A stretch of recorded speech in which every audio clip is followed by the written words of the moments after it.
Hey guys, this is the Game Digest, and here is our guide for the latest Striking Distance Studios release, Callisto Protocol.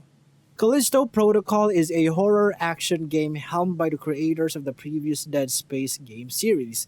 Jacob Lee, the game's protagonist, finds himself in a black iron prison on Jupiter's moon, where he aims to survive after the inmates transform into terror inducing monsters. The game is a narrative driven third person survival game set in the future, where the player is faced with a complex and unique gameplay to explore and enjoy. In this video, we will be sharing with you a guide that will hopefully allow you to breeze through the game and help you beat it.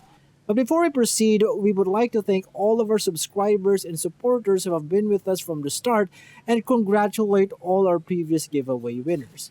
With this, we would like to announce our Wave 3 giveaway event.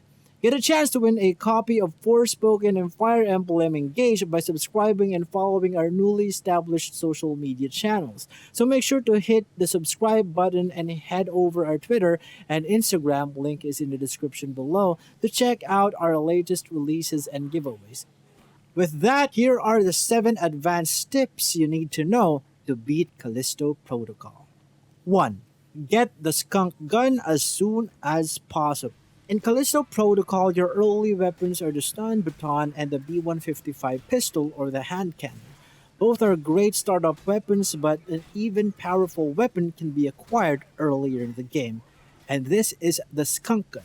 As quirky as it may sound, the skunk gun is a one-handed shotgun that is able to deal massive amounts of damage on your enemies. Normally, you can get this weapon in the later part of the game in the botanical area, but there is a way to get this earlier, and here's how.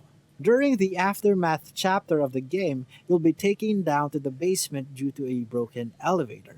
There, you'll be able to locate the D3 basement storage area. This area there would be a door that is locked and can be unlocked with a fuse. You can locate the fuse once you proceed further and encounter a larger area with a lot of creepy monsters. This is located after you pass by the D4 basement storage area. After you fight them, you'll be able to pick up the fuse right here. Then instead of proceeding further, go back first to the D3 basement with a locked door and install the fuse to activate the door. Once you're able to unlock the door, go to a vent and then you'll find the skunk gun schematics. You can then take the schematics in a Reforge and craft the skunk gun by paying 800 Callisto credits. And voila! You can now blast your enemies with your new minted powerful weapon, your new skunk gun. 2. Shoot for the legs.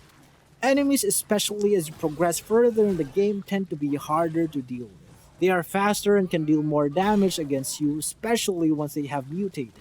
But once you have your skunk gun or a riot gun, you can just simply shoot one of their legs and disable them by knocking them down and leaving them no choice but to crawl towards you. Then you can just easily stomp on them and finish them off once they are down. This way you can save tons of bullets and kill enemies without breaking a sweat. 3. Upgrade your GRP as soon as possible. GRP arguably is your most powerful weapon in the game, as with this you can kill enemies instantly. With it you are able to manipulate gravity and throw enemies off the ledge, towards spike falls or push them into grinders. The only problem is that you only have a small energy early in the game, hence upgrading your GRP early is really valuable. The more energy you have, the more enemies you can kill in an instant. Your main goal is to upgrade your power meter to make your GRP energy capacity reach its max level. Then upgrade the velocity to maximum, as this enhancement makes your energy upgrade more efficient and deadlier. As for your recharge speed, you can prioritize this last or upgrade it once it's cheap for the extra boost of recharge. 4. Boom bullets. At the early stages of the game, it is wise to upgrade your hand cannon to max, as not only it gets more powerful, which will make your every bullet worth it, but also once you max it out, you'll get an alternate fire where your bullets explode after a short delay, dealing huge damage towards your enemies. Even these pesky corruptors can only be hit once, and you can finish them off with your trusty stun baton or a regular shot from your hand cannon. This upgrade is worth it, as you'll be able to have an abundant amount of hand cannon ammos you can pick up early in the game. 5. Manage your inventory wisely. Managing your inventory can be a little bit tricky early in the game as you will only have a limited amount of space. Knowing which to prioritize can be tricky, so here's our suggestion. You always want to have 2 health injectors, as 3 is already, in our opinion, too much. Prioritize pristine energy converters early or even just the energy converters so that you can sell them at the Reforge for upgrades. As for the battery pack, you'll almost don't need this as much, especially if you'll be getting those sweet GRP upgrades early, and there's enough to be picked up early in the game. 6. Stand close to spike walls and grinders. We all know that with the help of your GRP, you can kill your enemies in an instant by pushing them to spike walls or grinders.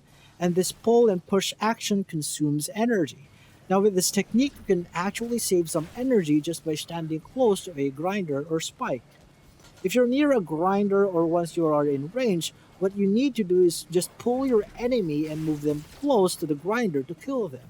You don't have to throw them anymore, they will automatically be dragged to the grinders. Also, if you're near a spike wall, just pull an enemy, then smash them with your stun baton while lifting them to knock them back towards near the spike. Through this, you don't have to consume energy anymore in pushing enemies back. 7. Always double tap. Stomping on dead enemies is necessary for additional loot like credits, ammunitions, and health injectors. But what if your enemies were shoved to a spike? Can they still drop loot? The answer to this is in the affirmative. In the later parts of the game, you will be throwing enemies towards spikes a lot, and since their corpses will be stuck there, you can't stop on them to gain some extra pickups.